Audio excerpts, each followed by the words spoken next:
Como é evidente, a nomeação do novo Ministro da Administração Interna gerou debates televisivos e no dia de ontem tivemos, por volta das 9 ou 10 da noite, se não me falha a memória, a deputada do Partido Socialista Eva Cruzeiro e a deputada do Chega, Rita Matias, a debater sobre o Ministro da Administração Interna, sobre o seu passado e sobre a possibilidade, como diz a Rita, e é uma boa hipótese que se pode levantar, a possibilidade do Ministro da Administração Interna, do mais recente, que ainda não tomou posse, ter feito alguns favores políticos ao governo e ter recebido como pagamento o cargo de Ministro da Administração Interna. Vamos ouvir esta troca de ideias, trago aqui um excerto um bocadinho mais longo.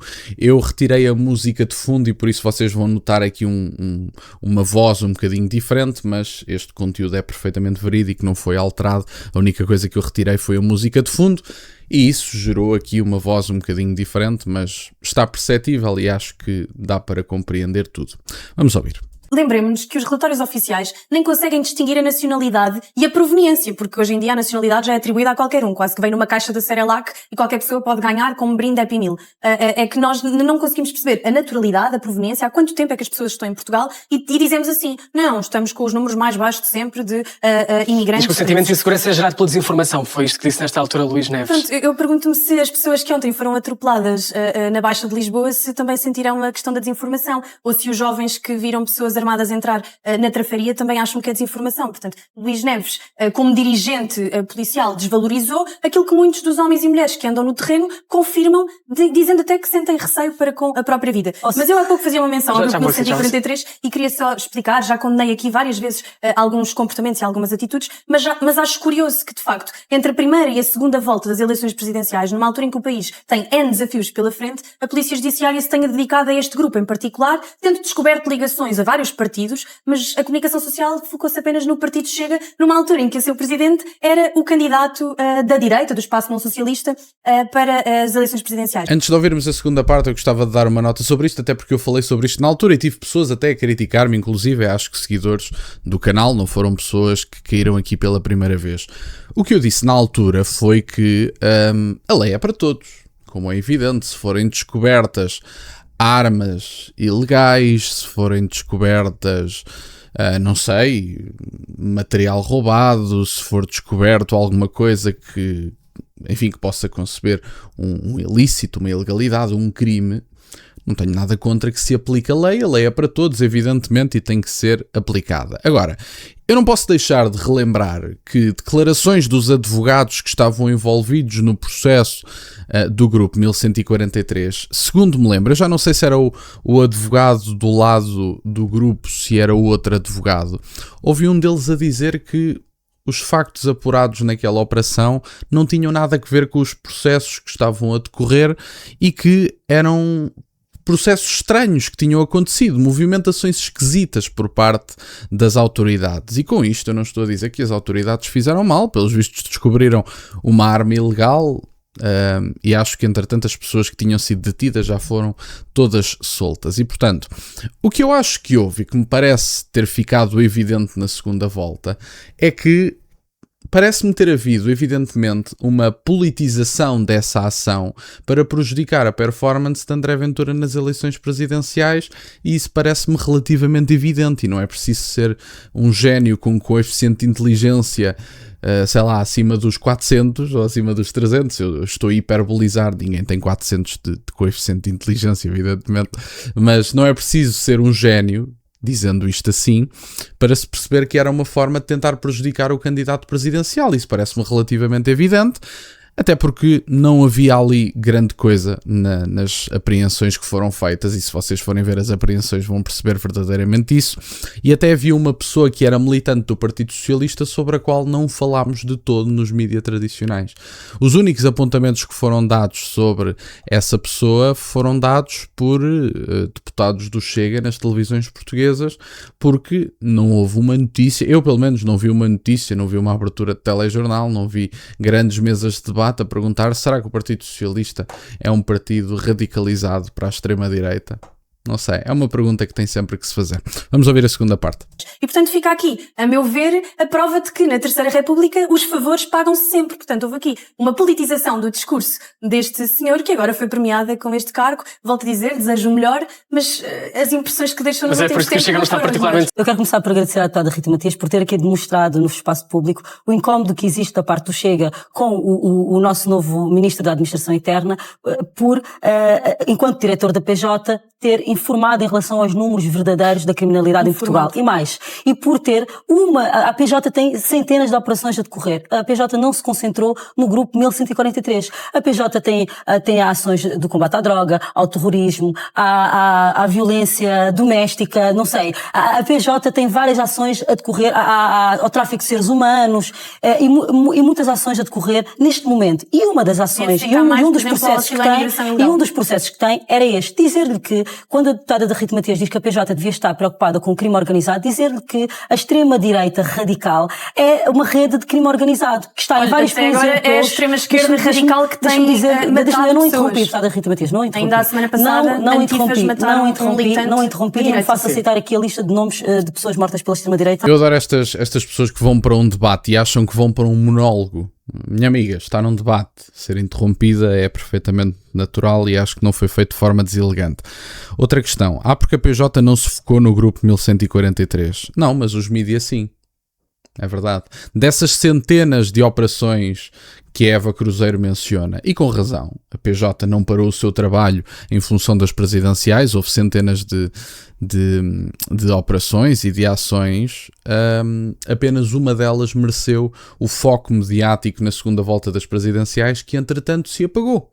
É mais ou menos como dizia a Manuela Ferreira Leite sobre a coligação PAF, que passou a PUF, não é? Portanto, rebentou. Não é? Então deixa de só ouvir falar.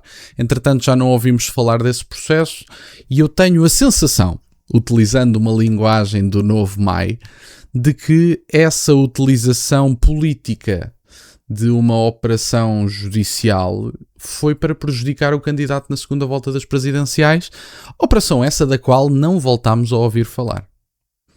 Digam-me se voltámos a ouvir falar dessa operação depois daquele espaço de campanha da segunda volta das eleições presidenciais. Não voltámos a ouvir falar. Essa é que é a verdade. E, portanto, sim, eu tenho todo o direito, em liberdade, de sugerir que essa atuação da Polícia Judiciária, não os agentes, mas os seus superiores, coordenaram os agentes para que, efetivamente, essa operação acontecesse, prejudicando politicamente um candidato, porque ninguém falou de uma figura do Partido Socialista que também estava envolvida nisso mesmo. Por outro lado, vê-se perfeitamente que isto é uma realidade e temos aqui argumentos para demonstrar que isto é uma realidade, desde logo pelo simples facto de que não voltámos a ouvir um pio sobre o tema. Eu acho que isso devia levantar várias questões a várias pessoas. Vamos só ouvir os últimos 50 segundos e eu faço aqui uns comentários porque eu tenho aqui uma questão para falar sobre a extrema-esquerda e sobre a atribuição de nacionalidades. Pode dizer. Porque não saíríamos daqui hoje. Vamos continuar aqui no mas é muito importante, sim. Então, o Chega está desconfortável com este ministro por causa de uma ação nas milhares que coordenou na PJ em relação a um grupo 1143, onde foram apresentados dados concretos da ação deste grupo. Então, e quantas pessoas foram presas? Não me interrompa. Não, mas dessa ação, explica-me quantas pessoas foram presas. Não me interrompa. É que eu não tenho a ver um rato. Mas então diz que a PJ fez um mau trabalho. Acha que a PJ apresentou dados falsos. Acha que estas pessoas deviam estar todas soltas. É isso. Não, os processos são de correr na justiça e num Estado de Direito Democrático. A PJ investiga, depois entrega ao Ministério Público e o processo decorre. E o desconforto do Chega é a prova factual de que há uma relação do Chega com este tipo de grupos.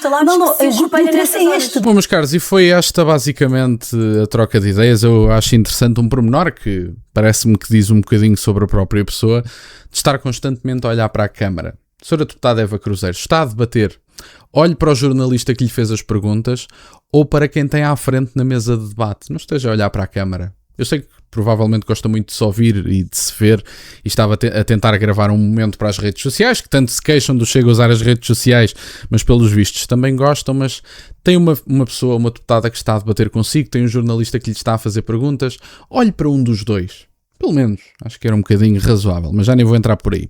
Sobre esta questão da nacionalidade e da imigração e do discurso de ódio, em primeiro lugar eu recebo muito frequentemente pessoas que me dizem assim: bom, tu falas muito das pessoas que adquirem a nacionalidade, falando das pessoas do Indostão, mas quem recebe mais nacionalidades são israelitas.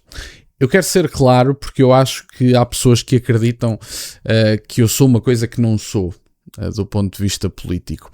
Não me interessa a quem as pessoas acham que se deve vender o país. O meu país não está à venda, seja para Israel, seja para os Estados Unidos da América, seja para a Rússia, seja para onde quer que seja. Esta é que é a verdade e, portanto, a nacionalidade do meu país não está à venda. Tenham as pessoas maior capacidade monetária, tenham menor capacidade monetária, sejam de Israel, sejam do Bangladesh, dos Estados Unidos, do Canadá, é absolutamente irrelevante. O meu país e a minha nacionalidade não estão à venda e não devem estar de maneira nenhuma. Mais uma vez digo, já disse anteriormente, admito a atribuição de nacionalidade sob determinados critérios rígidos, controlados, que dependem do interesse da nação e de uma clarificação clara de que há uma adaptação à comunidade nacional e uma vontade de pertença à comunidade nacional. Já falei, por exemplo, de se renegar a nacionalidade anterior e há pessoas que dizem, bom, mas se renega a nacionalidade anterior e comete um crime, depois como é que deportamos essa pessoa? Há processos diplomáticos em que isso se pode fazer, há processos em que isso se pode tratar com as embaixadas verdadeiramente mantendo os registros dessa situação, isso pode ser perfeitamente execuível e portanto é um bocadinho isso já acontece em outras circunstâncias. Do ponto de vista do discurso de ódio da extrema-direita, não vimos um único apontamento nas televisões portuguesas do Quentin, em França, que foi espancado em Lyon por um grupo de antifas e ninguém quis saber. Esta é que é a verdade. E, portanto, como ninguém quis saber, eu reservo-me no direito de dizer de que os mídias tradicionais são tendenciosos, não estão minimamente preocupados com a aproximação com a verdade, não querem saber do extremismo político, desde que esse extremismo político tenha que ver ou com a esquerda ou com a direita, estão preocupados é com o extremismo político propriamente dito, que favorece a sua narrativa pela qual são pagos para propagar. E, portanto, em última instância, não me parece minimamente razoável dizer-se que a extrema-direita é um perigo e nada se diz sobre antifas espancarem até à morte um ativista de 28 anos, de 27 anos, católico e, portanto, é isto. Basicamente, em última instância, é isto. Talvez se tivessem um bocadinho de vergonha na cara, percebiam que a extrema-esquerda é muito mais violenta e tem dado muito mais provas de capacidade de violência do que qualquer grupo de extrema-direita que por aí ande. E, portanto, basicamente era isto que eu tinha para partilhar. Fico-vos muito grato que estejam desse lado. Dar nota de uma coisa, eu já vi pessoas a dizer nos comentários: o Alexandre tem teleponto e por isso é que está a olhar para o PC. Não, eu estou a olhar para o PC porque este microfone está a gravar no portátil e eu no portátil preciso de ver se está a gravar, porque eu às vezes a mudar de páginas ou para vos mostrar um vídeo ou para vos mostrar uma notícia, volta e meia carrego na pausa na gravação, porque não sou um bocadinho azelha do ponto de vista técnico e, portanto, tenho que estar a verificar as coisas que ando a fazer e para verificar se o microfone está verdadeiramente a gravar. Eu não falo com teleponto, eu tenho aqui um papelinho no qual tiro notas dos vídeos e digo consoante as notas que tirei. É basicamente isto. Era um detalhe técnico, mas ficam a saber. Obrigado, entretanto, por estarem desse lado. Deixem o gosto e subscrevam. Tem as minhas redes sociais, o MBWay na descrição, por acaso de quererem fazer alguma doação. E nunca se esqueçam, meus caros, questionem tudo. Até à próxima.